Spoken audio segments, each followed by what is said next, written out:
मोहब्बत क्या है? कोशिश से हासिल नहीं होती मोहब्बत, अता है ये हर किसी को हासिल नहीं होती,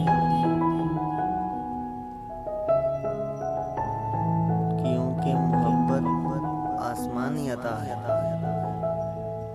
इसकी तारीफ करना बहुत मुश्किल है। इस पर कई किताबें लिखी गई, कई अफसाने लिखे गए, मगर इसकी तारीफ ना हो सके।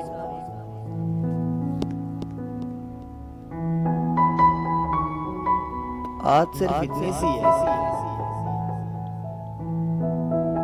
कि इंसान को जब एक चेहरा अच्छा लगता है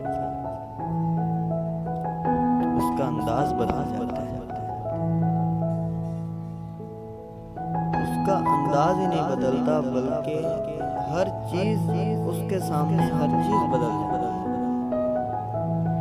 उसका अंदर बदल जाता है, उसकी हर चीज बदल जाती है।